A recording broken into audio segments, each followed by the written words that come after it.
사랑과 질서로 세워지는 교회라는 제목으로 우리 디모데전서 5장 말씀 보도록 하겠습니다. 사랑과 질서로 세워지는 교회. 자, 예수님께서는요, 십자가 위에서 돌아가시기 전에 어머니 마리아를 자신의 동생들에게 맡기지 않으시고요, 제자 요한에게 맡기셨어요.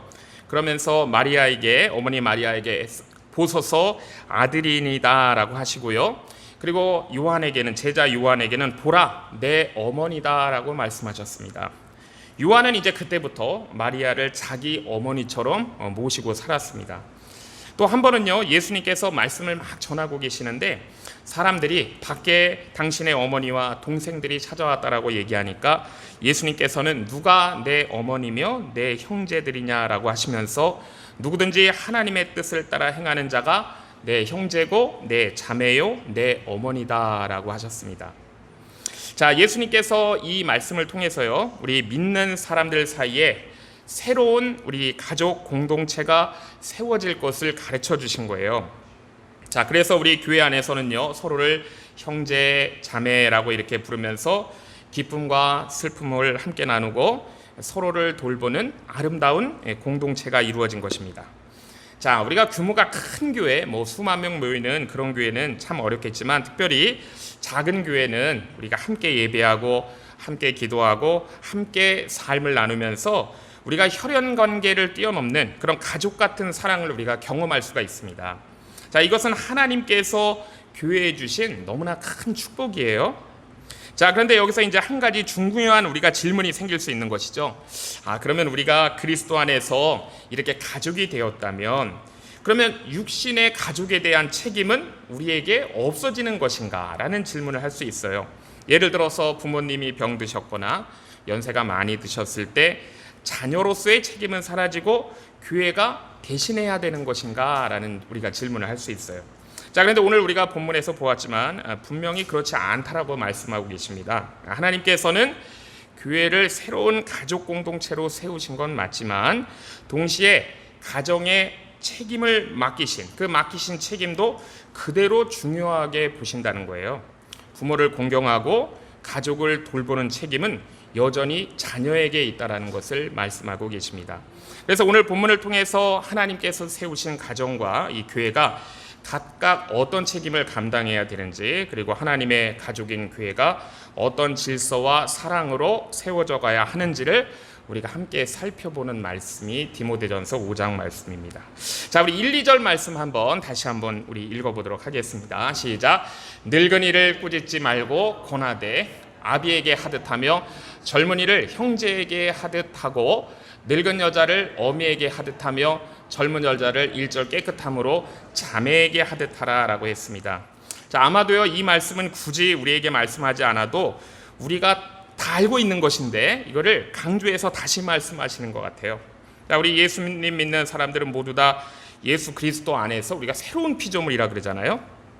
자, 우리가 온전하게 다 변한 건 아니지만 이미 우리 안에는 많은 변화들이 지금 일어나고 있었고요, 하나님의 거룩한 성품이 이미 심겨져 있습니다. 자, 그래서 우리는 어느 누구보다도 예수님 믿는 사람들끼리 친밀하게 잘 통해지게 되어 있어요.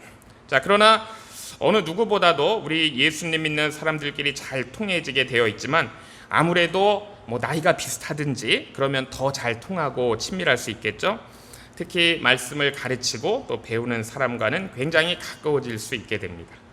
자, 그래서 때로는 나이 차이가 많이 나거나 직접 말씀을 이렇게 주고받는 그런 사이가 아닐 때는 거리감이 있을 수도 있어요.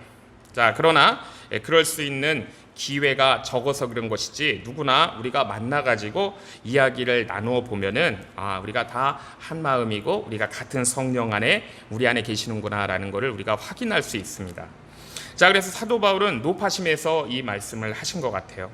교회 안에서 남자 노인이 계시면 꾸짖지 말고 아비에게 대하듯 공손하게 대하라 라고 말씀하고 있습니다. 자, 오늘 우리의 생각으로는 잘 이해가 되지 않죠? 아니, 어떻게 나이 드신 그런 노인을 꾸짖었을까? 자, 그런데 당시에는 신분의 차이가 있었습니다. 그랬던 것 같아요. 그래서 믿지 않는 사람들은 노인이라도 노예이거나 하인이면 꾸짖고 야단쳤던 거죠.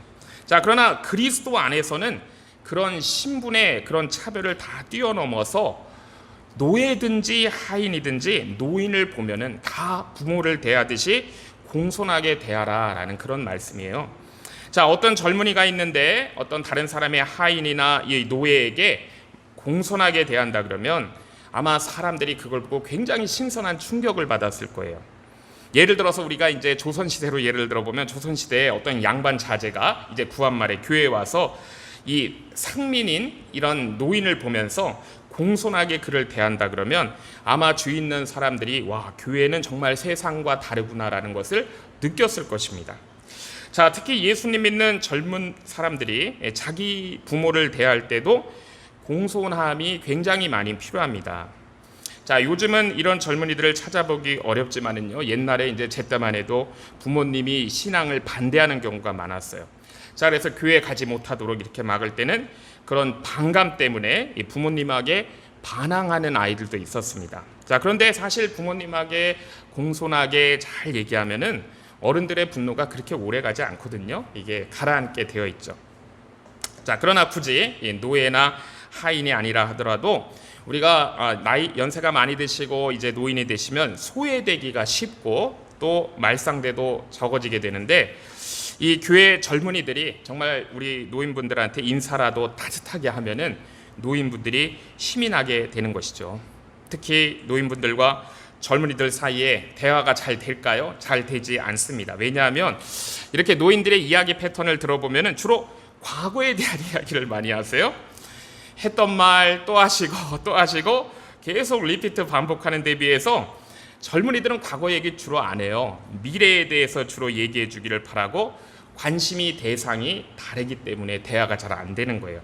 자, 그럼에도 불구하고 젊은이들이 이 연세 드신 분들을 무시하지 않고 잘 이렇게 대해 주는 것이 너무나 중요합니다.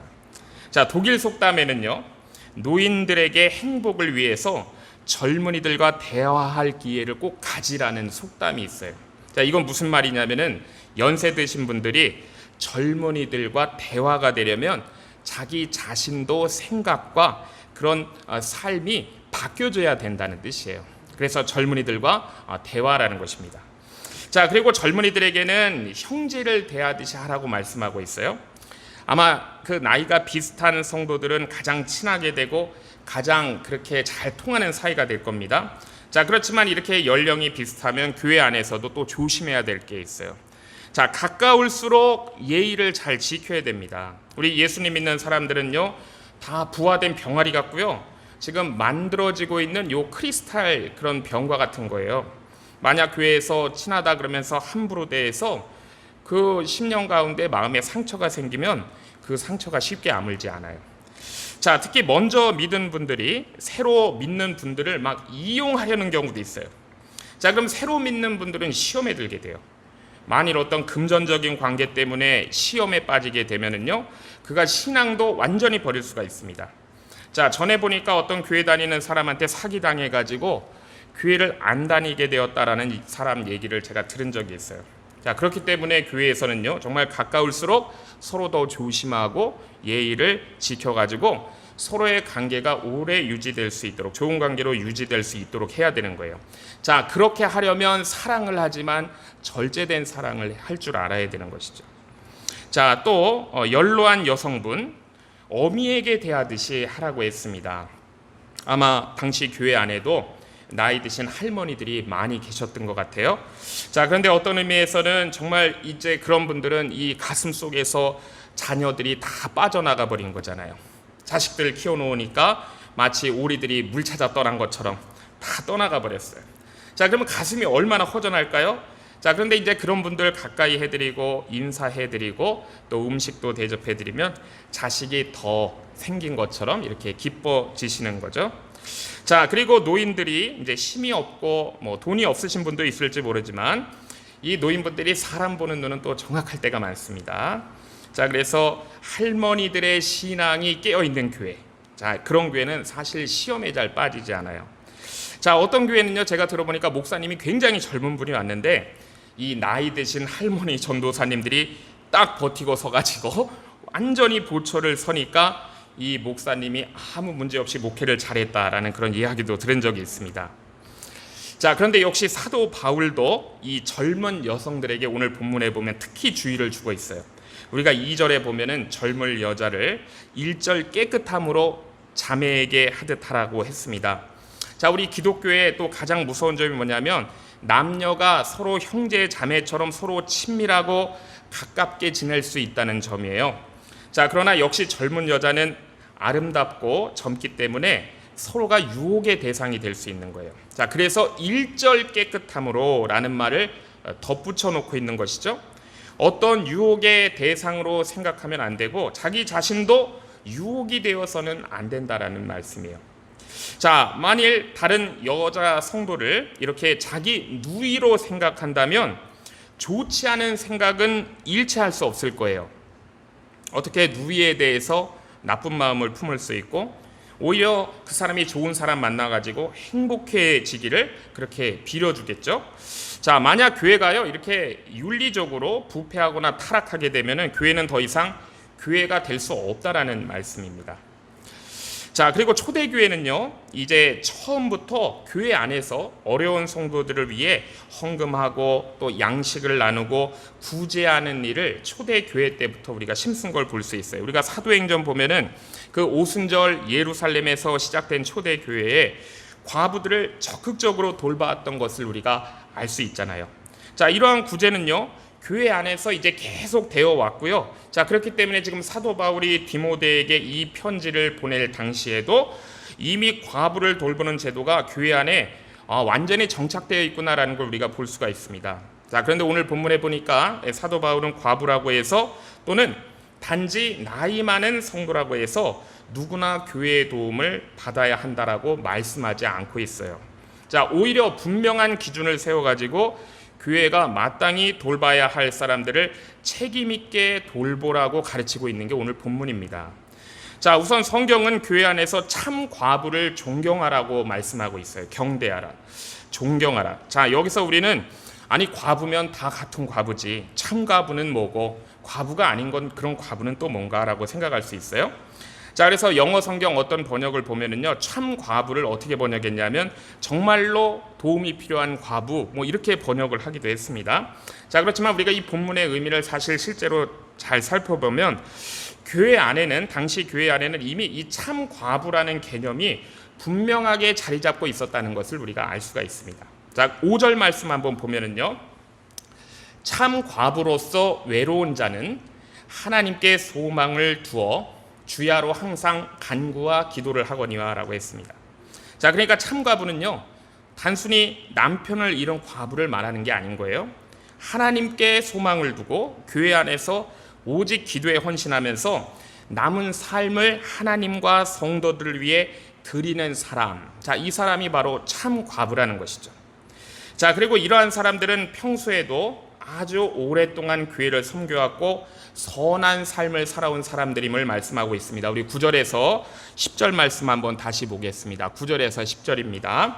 과부로 명부에 올릴 자는 나이 60이 덜 되지 아니하고 한 남편의 아내였던 자로서 선한 행실의 증거가 있어 혹은 자녀를 양육하며 혹은 나그네를 대접하며 혹은 성도들의 발을 씻기며 혹은 환난당한 자들을 구제하며 혹은 모든 선한 일을 쫓은 자라야 할 것이요 라고 했습니다.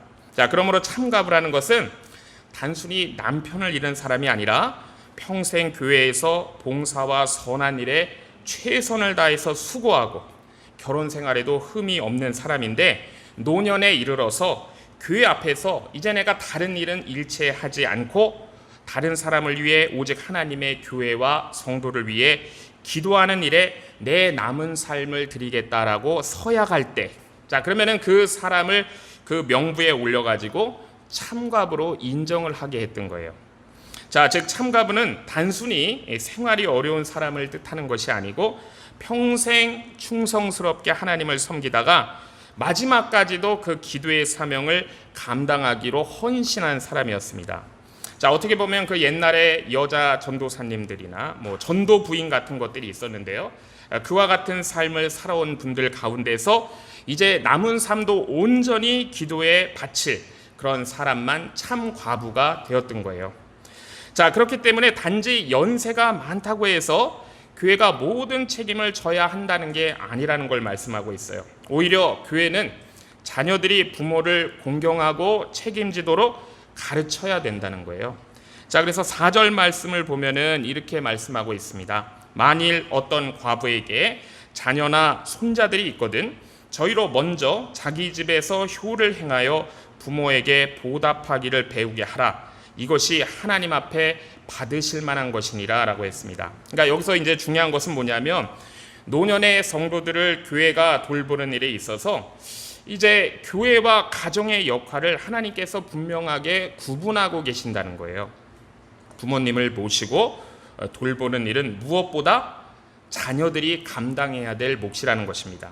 그러니까 교회는 자녀들이 부모를 잘 공경하고 효를 실천할 수 있도록 가르쳐야 되는 곳이지 자녀들이 그 책임을 회피할 수 있도록 대신해 주어서는 안 된다는 것을 말씀하고 있는 거예요. 자, 그렇기 때문에 부모를 책임지려고 하지 않는 자에 대해서 성경은 그런 사람은 불신자보다 더 나쁜 자라고 매우 엄하게 책망하고 있습니다. 우리 8절 말씀 한번 띄워주세요. 누구든지 자기 친족, 특히 자기 가족을 돌아보지 아니하면 믿음을 배반한 자요 불신자보다 더 악한 자니라 라고 말씀합니다. 여기서 이제 말하는 자기 친족이라는 것은요 부모뿐만이 아니고 할아버지, 할머니 그리고 형제들을 다 포함하는 거예요. 자, 예수님을 믿든지 믿지 않든지 부모와 가족을 책임지지 않으려고 하는 것은 인간의 기본 도리, 그러니까 인륜에 어긋나는 일이죠. 자, 그런데 안타깝게도 이 세상이 너무나 악해져가지고 자녀들이 자기 부모를 책임지려고 하지 않는 시대입니다. 자, 그러나 자녀들은 마땅히 자기 부모를 책임져야 된다라고 말씀하고 있어요. 자, 또 6절 말씀 보여주시기 바랍니다. 6절 말씀 보겠습니다. 일락을 좋아하는 이는 살았으나 죽었느니라 라고 했어요. 자, 여기에 보면은 당시에 그 노년의 과부임에도 이 참 과부의 삶과는 전혀 다른 모습으로 살아가는 과부들이 있었던 거예요. 자, 그들은 하나님께 소망을 두고 기도에 힘쓰지 않고 일락을 좋아한다. 그러니까 이 집 저 집 놀러 다니고 시간 보내고 하루를 어떻게 보낼까 이렇게 생각하는 자들인 거예요. 자, 이런 노년의 과부들에 대해서는 성경은 정말 심한 말씀으로 하고 있습니다. 이는 살았으나 죽었느니라 라고 말씀해요. 즉 육체적으로는 아직 살아있을지 몰라도 영적으로는 이미 죽은 사람 취급을 하고 있는 거예요. 자, 무슨 뜻이냐 하면은 사람이 노년에 이르렀다면 이제 자신의 인생을 아름답게 잘 마무리하고 다음 세대를 위하여 어떻게 내가 믿음의 유산을 남길 것인가를 생각해야 되는데 하나님께서 허락하신 그 귀한 시간을 하나님을 위해 쓰지 않고 오직 나 자신의 즐거움만을 위해 사는 그런 사람은 하나님이 보실 때 그 삶이 가치없는 삶이다라는 거예요. 자, 이것은 하나님께서 노인들에게 주시는 경고의 메시지입니다. 자, 그렇기 때문에 이 말씀은요 오늘 우리에게 중요한 교훈을 주시는 거예요. 노년은 사명이 끝나는 시기가 아니고 기도의 사명은 더욱 깊어지는 시기라는 것을 주시는 교훈이에요. 자, 그래서 연세 드신 성도님들은 이제는 내가 더 많이 기도해야 할 때이구나. 교회와 내가 하나님의 나라와 다음 세대를 위해 더 많이 중보해야 될 때이구나 라는 생각을 하셔야 되는 말씀입니다. 자, 그런데 현실을 보면은요 젊었을 때는 너무나 열심히 기도하셨던 분들인데 오히려 연세가 드실수록 기도의 자리에서 멀어지는 경향이 많아요. 이건 너무나 안타까운 일인 것입니다. 전에 제가 이제 청년 때 서울에 거할 때 제가 다니던 교회에 이제 90이 다 된 할아버지가 계셨어요. 그 할아버지는 정말 열심히 기도하셨습니다. 매일 교회에서 새벽 기도하시고 낮에는 그 90이 다 된 노인들이 어르신들 많이 모인 데 가가지고 거기서 전도를 하는 거예요. 뭐 예수님 믿으세요 이런 전도가 아니고 자기가 지금까지 살아온 삶을 통해서 당신들 예수 믿어야 돼 라고 이렇게 한마디씩 하고 다니시는 거예요. 그러니까 연세는 많으셨는데 너무나 건강하셨습니다. 자, 그런데 어느 날 주무시듯이 평안하게 그렇게 하늘나라를 가셨어요. 자, 그분을 보면서 참으로 아름다운 인생을 마무리했구나라는 그런 생각을 했었습니다. 자, 이어서 우리 한번 16절 말씀 보겠습니다. 16절 말씀 보면은요, 만일 믿는 여자에게 과부 친척이 있거든 자기가 도와주고 교회로 짐지지 말게 하라. 이는 참과부를 도와주게 하려 함이니라 라고 했습니다. 자, 여기서도 성경은 똑같은 원칙을 말씀하는 거예요. 참과부에 해당하지 않는 경우에는 가족과 친척이 먼저 책임지게 하라라는 그런 말씀입니다. 굳이 과부가 아니더라도 이제 어떤 교회에 보면 정신적인 문제가 있고 혹은 무슨 병에 걸렸을 때에는 가족들에게 알려가지고 식구들이 돌보고 치료하도록 하라는 거예요. 그게 옳다는 것입니다. 만약에 교회가 모든 노년의 성도를 전적으로 맡아서 책임지려 한다면 오히려 가족들은요, 하나님께서 그들에게 맡기신 책임을 소홀하게 할 수밖에 없게 되는 거예요. 그렇게 되면 결국 가정도 무너지게 되는 것이고 교회도 감당하기 어려운 짐을 지게 되는 것이라는 것이죠. 그러므로 성경은 가정은 가정의 책임을 다해야 하고 교회는 교회의 책임을 다할 때 가장 건강한 공동체가 된다라는 그 원리를 우리에게 가르쳐 주시는 말씀이에요. 자, 그런데 성경은 젊은 과부에 대해서도 또 중요한 교훈을 우리에게 주고 있습니다. 11절에서 15절까지 보겠습니다. 11절부터 보면은요, 젊은 과부는 거절하라. 이는 정욕으로 그리스도를 배반할 때에 시집가고자 함이니 처음 믿음을 저버렸으므로 심판을 받느니라. 또 저희가 게으름을 입혀 집집에 돌아다니고 게으를 뿐 아니라 망령된 편론을 하며 일을 만들며 마땅히 아니할 말을 하나니 그러므로 젊은이는 시집가서 아이를 낳고 집을 다스리고 대적에게 회방할 기회를 조금도 주지 말기를 원하노라. 이미 사단에게 돌아간 자들도 있도다라고 말씀합니다. 자, 사도 바울이 이런 말씀을 했다고 해서 성경이 이런 말씀을 했다고 해서 무슨 젊은 과부들에게 원하게 있는 건 아닌가라고 그렇게 생각은 하시지 마시기 바랍니다. 자, 우리 물론 특히 한국에서는 오래전부터 젊은 나이에 남편을 잃은 여성이 자녀를 위해서 재혼하지 않고 평생 사는 것을 미덕으로 여기기도 했습니다. 그러나 지금 이 말씀이 기록될 때의 당시의 문화는요, 우리의 그런 한국적인 그런 전통과는 많이 다른 거예요. 오히려 오늘날 이 미국 사회처럼 과부는 재혼하는 것을 자연스럽게 받아들이는 문화입니다. 자, 따라서 사도 바울이 여기서 문제 삼는 것은 뭐냐면 재혼 자체를 문제 삼는 것이 아니고 참 과부의 서약을 경솔히 하지 말라는 거예요. 자, 당시 어떤 젊은 과부들은요, 평생을 내가 교회와 성도들을 위한 기도에 바치겠다라고 서약을 했어요. 그래서 참 과부의 명부에 올랐습니다. 그런데 결혼할 기회가 생기니까 그 서약을 쉽게 저버리는 일들이 막 생긴 거예요. 심지어 여기 본문에 보니까 처음 믿음을 저버렸다라는 표현이 나온 것을 보면은요, 어떤 사람들은 믿지 않는 사람과도 막 결혼해가지고 자기 신앙까지도 버려버리는 경우도 있었다는 것을 알 수가 있는 거죠. 자, 또 어떤 사람들은 재혼을 하지 않더라도 교회의 도움을 이렇게 받으면서도 게으름을 피우면서 기도의 사명을 제대로 감당하지 않고 이 집 저 집 돌아다니면서 온갖 쓸데없는 망령된 말로다가 이 교회의 분란을 일으키는 그런 과부들도 있었다는 것을 알 수가 있는 거예요. 자, 그래서 사도 바울은 젊은 과부를 이 참 과부의 명부에 올리는 일을 신중하라고 지금 권면하고 있고요. 이것은 젊은 과부를 모두 다 불신하거나 무시해서가 아니고 평생 하나님께 드리는 그런 헌신의 이 서약이 너무나 쉽게 이렇게 뒤집어질 수 없도록 충분히 검증된 후에 해야 한다는 것입니다.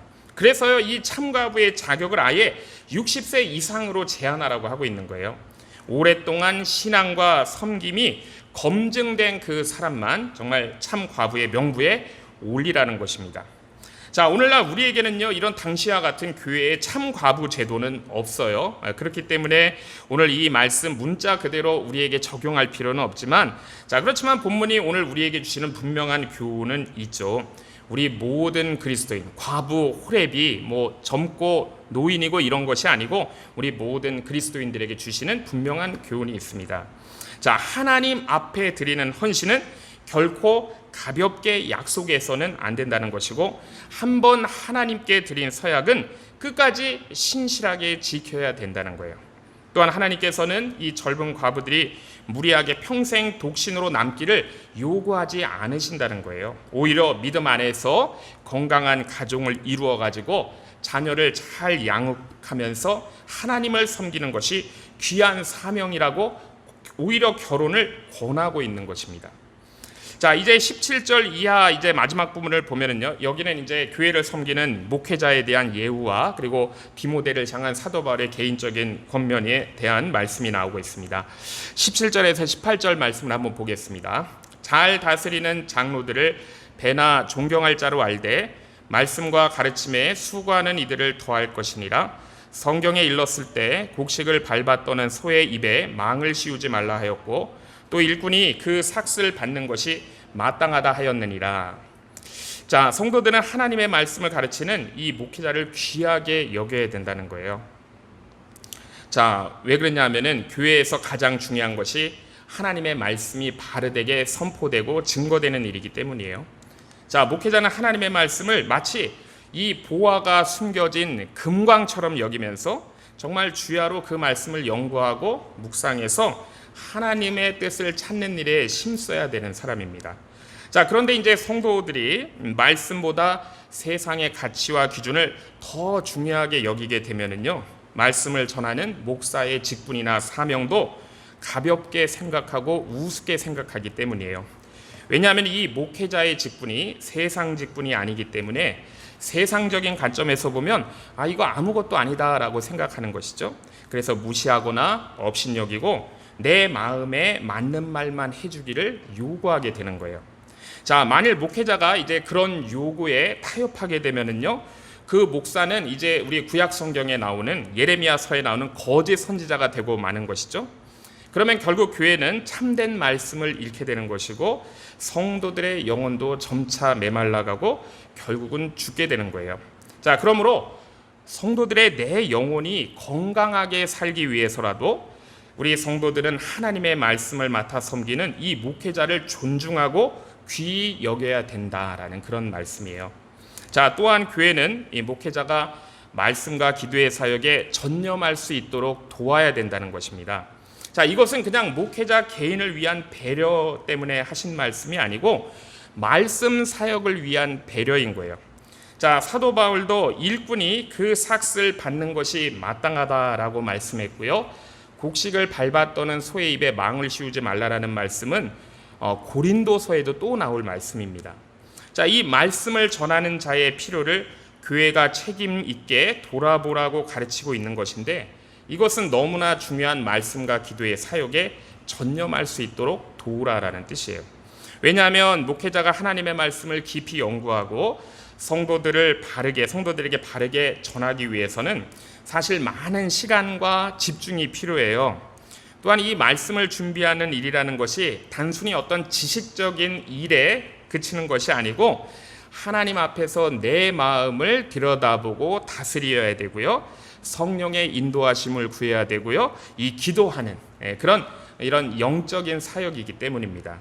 자, 그러므로 교회가 목회자가 이 말씀과 기도에 전념할 수 있도록 돕는 것은 결국 누구를 위한 것인가? 성도들 자신들을 위한 것이기 때문이에요.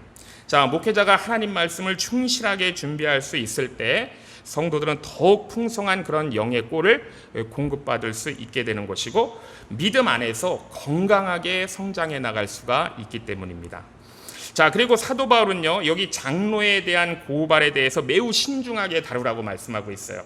자, 19절 말씀 보면은요, 장로에 대한 송사는 두세 증인이 없으면 받지 말 것이요라고 했습니다.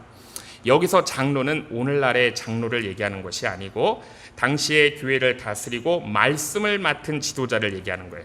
그러니까 말씀을 맡은 오늘날의 목사를 얘기하는 것입니다. 자, 그러면 왜 이런 말씀을 했을까? 이 목회자의 사역이라는 것이 사탄의 공격이 가장 집중되는 그런 교회의 자리 가운데 하나이기 때문이에요. 자, 그래서 교회를 흔들기 위해서 사탄은 이 말씀을 맡은 지도자를 무너뜨리는 시도를 끊임없이 일으키는 것입니다. 자, 그래서 목회자에 대한 비난, 목회자에 대한 고발은 어떤 막연한 추측이나 소문이나 이런 개인적인 감정만으로 받아들여지지 말아야 된다는 거예요. 예를 들어서 어떤 사람이 설교를 듣다가 목사님이 나를 겨냥해서 얘기한 것 같은데 라고 오해할 수도 있고, 또 어떤 사람은 자신의 감정 때문에 목회자를 부당하게 비난할 수도 있어요. 자, 그러므로 성경은 뭐라고 말씀하시냐면 반드시 두세 사람의 증언이 있어야 되고 객관적인 사실이 있을 때에만 그 문제를 취급할 수 있다라고 말씀하는 거예요. 자, 이것은 목회자라고 무조건 보호하기 위한 것이 아니고요, 교회가 근거 없는 비난, 소문, 분쟁으로 흔들리지 않도록 하기 위한 하나님의 지혜인 거예요. 자, 그러나 동시에 성경은 죄를 범한 사람에 대해서는 반드시 바로잡을 것을 말씀하고 있습니다. 자, 이것은 장로뿐만이 아니고 모든 성도가 다 마찬가지인 거예요. 자, 20절에서 21절 보겠습니다. 범죄한 자들은 모든 사람 앞에 꾸짖어 나머지 사람으로 두려워하게 하라. 하나님과 그리스도 예수와 택하심을 받은 천사들 앞에서 내가 엄히 명하노니 너는 편견이 없이 이것들을 지켜 아무 일도 편벽되이 하지 말라라고 했습니다. 자, 그런데 사실 우리가 교회 현실 속에서 보면 교회 안에서 죄를 다루는 일이 결코 쉬운 일이 아니에요. 청년이나 어린 아이들의 죄를 지적하고 책망하는 것은 쉬울 수 있지만 교회에서 영향력이 큰 사람이나 중요한 위치에 있는 사람의 잘못을 바로잡는 일은 굉장히 어려울 수 있습니다. 자, 그런데 하나님께서는 뭐라고 말씀하시냐면 사람의 지위나 사람의 형편을 따라 이렇게 편벽되이, 그러니까 편파적으로 판단하지 말고 공의롭게 죄를 다루라라고 말씀하고 있습니다. 자, 물론 모든 잘못을 이게 공개적으로 책망하라는 말씀은 아니에요. 자, 교회의 권징이라는 것은 우리 교회법에도 있지만 언제나 신중하게 이루어져야 되는 것이고, 자, 그리고 그 권징의 목적은 반드시 사람을 무너뜨리고 없이 하려고 하는 것이 아니고 그 죄에서 그를 돌이켜서 살리고자 하는 데 있는 것입니다. 자, 그러므로 교회의 권징은 사랑 안에서, 진리 안에서 이루어져야 되는 것이죠. 자, 또한 성경은 이제 안수에 대해서도 굉장히 신중할 것을 말씀하고 있어요. 안수. 자, 22절 말씀을 보면은요, 아무에게나 경솔히 안수하지 말고 다른 사람의 죄에 간섭지 말고 내 자신을 지켜 정결케 하라 했습니다. 자, 여기서 아무에게나 안수하지 말라라는 이 말씀은요, 두 가지 의미가 있어요. 첫 번째는 뭐냐면 무엇보다 교회의 직분자를 세우는 일에 굉장히 신중해야 된다라는 뜻이 있습니다. 그러니까 신앙과 인격이 우리 디모데서에 나오는 것처럼 충분히 검증돼야 돼요. 이 충분히 검증되지 않은 사람을 서둘러서 직분자를 세우게 되면 결국 그 사람뿐만이 아니라 교회 전체에도 어려움을 가져올 수 있기 때문인 거예요. 자, 오늘날에도 이 원칙은 교회에 너무나 중요합니다. 교회의 직분이라는 것은 어떤 내가 명예를 얻고 보상을 얻기 위한 높임받는 자리가 아닌 거예요. 하나님과 교회를 섬기기 위해 낮아지는 자리, 이것이 교회의 직분입니다. 자, 그러므로 교회는 정말 기도하는 가운데 충분히 검증된 사람을 세워야 한다라는 뜻이에요. 자, 또한 이 말씀은요, 또 한 가지 의미가 있는데, 하나는 뭐냐면 안수기도를 비롯한 이런 영적인 사역에 있어서도 경솔해서는 안 된다라는 의미도 가지고 있어요. 자, 교회 안에서 이 안수하는 것 굉장히 신중해야 되고요, 질서 있게 이루어져야 된다는 거예요. 감정적인 분위기에 휘둘려서 안수하거나 그런 것은 자칫 잘못된 신비주의를 조장하는 방식이기 때문입니다. 그러니까 초대교회에 이런 것들이 너무나 많았어요. 자, 그렇게 이 안수가 사용되면 안 된다는 거예요. 자, 그러니까 모든 영적인 사역은요, 하나님의 말씀 그리고 교회의 질서 안에서 이루어질 때 건강한 교회로, 건강한 성도로 세워질 수 있다라는 뜻입니다. 자, 또 23절 말씀을 보면은요, 우리 남자분들이 제일 좋아하는 말씀이에요. 자, 디모데는 평소 위장이 약하고 자주 병치레했던 사람인 것 같습니다. 그래서 사도 바울이 디모데에게 이렇게 권했어요. 이제부터는 물만 마시지 말고 내 비위와 자주 나는 병을 인하여 포도주를 조금씩 쓰라 그랬습니다. 자, 이 말씀을 가지고요, 어떤 사람들은 이 목회자도 술을 마셔도 된다 그랬으니까 우리 성도들도 술 마셔도 될 거야 라고 이렇게 주장하는 분들도 있지만, 자, 이 본문의 핵심 말씀은 술을 권하는 데 있는 것이 아니고요, 건강을 위한 의학적인 용도로 사용하는 데 있는 거예요. 자, 당시에 오늘날처럼 이렇게 약품들이 있었는데 포도주를 쓰라고 했을까요? 의약품이 발달하지 않았기 때문에 이 포도주를 치료와 위생의 목적으로 사용하라는 것입니다. 자, 따라서 사도 바울은 너 디모데야 술을 즐겨라 그러면서 권하는 것이 아니고 너의 연약한 몸을 돌보면서 너 사명을 잘 감당할 수 있도록 목회적인 배려를 보여주고 있는 거예요. 자, 이것은 오늘날 보면은요, 이 우리가 마취제나 진통제도 마약 성분이 있잖아요. 자, 이러한 약물을 우리가 치료 목적으로 사용하는 거지 우리가 이것을 쾌락의 용도로 쓰기 위한 것이 아니잖아요. 그렇게 쓰게 되면 우리가 이 약물을 오용하고 남용하는 것이 되는 것이죠. 그러니까 여긴 그런 목적이 아닌 거예요. 자, 그리고 마지막 24절에서 25절 말씀을 보면은요, 자, 이제 마지막 말씀입니다. 어떤 사람들의 죄는 밝히 드러나 먼저 심판에 나아가고 어떤 사람들의 죄는 그 뒤를 쫓나니 이와 같이 선행도 밝히 드러나고 그렇지 아니한 것도 숨길 수 없느니라 라고 말씀했어요. 자, 그러니까 이 성경이 말씀하시는 것은 교회 안에서 결국 죄는 결국 드러나게 되는 것이고 선한 행실도 반드시 드러나게 된다는 것을 말씀하시는 거예요. 자, 그런데 시간 차이가 있다는 것입니다. 어떤 것은 금방 드러나고 어떤 것은 시간 지나면 드러나게 될 것이다라는 거예요. 그러니까 아무것도 하나님 앞에서 영원히 숨길 것이 없다라는 말씀입니다. 자, 그러니까 어떻게 우리가 살아야 되는가, 신앙생활을 해야 되는가? 우리는 사람들의 평가보다 우리가 하나님 앞에서 바르게 살아가는 것이 가장 중요하다는 말씀이에요. 다 드러나게 된다는 거예요. 죄는 있으면 그러니까 반드시 회개해야 된다는 것이고 선한 일을 할지라도 이것을 사람을 보이기 위해서 하는 것이 아니고 하나님을 기쁘시기 위해 자, 그런 마음으로 해야 된다라는 마지막 말씀인 것입니다. 자, 그렇기 때문에 오늘 우리가 디모데전서 우리가 5장 말씀을 통해서 우리 연합교회가 정말로 사랑과 또 진리로 또 더욱 아름답고 또 행복한 교회로 든든히 서게 되기를 주의 이름으로 축복합니다. 기도하겠습니다. 하나님 아버지, 오늘 주신 말씀을 통해 교회가 하나님의 가족이며 사랑과 질서 가운데 세워져야 함을 배우게 하시니 감사합니다. 우리 모두가 예수 그리스도 안에서 서로를 형제와 자매로 사랑하며 연로하신 성도들을 존경하고 도움이 필요한 이들을 사랑으로 섬기게 하옵소서. 또한 부모를 공경하고 가정에 맡겨진 책임을 충성되게 감당하며 하나님께서 세우신 가정과 교회가 함께 건강하게 세워지게 하옵소서. 말씀을 맡은 목회자에게 성령의 지혜와 능력을 더하여 주시고 진리의 말씀을 바르게 전하게 하시며 모든 성도님들에게는 말씀을 사모하고 순종하는 믿음을 허락하여 주옵소서. 우리 연합교회가 언제나 사랑과 진리 위에 굳게 서서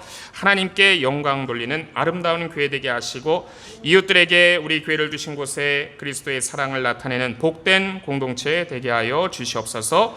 이제는 우리를 하나님의 한 가족으로 삼아주신 우리 주 예수 그리스도의 은혜와 가정을 세우시고 교회를 세우셔서 사랑과 진리 가운데 살게 하시는 하나님 아버지의 극진하신 사랑하심과 서로를 존중하며 섬기게 하시고 맡겨진 사명 끝까지 충성되게 감당하도록 인도하시는 우리 성령님의 교통하심이 오늘 주신 말씀대로 살기를 결단하며 우리를 보내시는 세상을 향해 빛되어 소금되어 심차게 나아가는 주의 귀한 성도들과 그 가정과 우리 연합교회 위에 이제로부터 영원토록 함께 있을지어다. 아멘.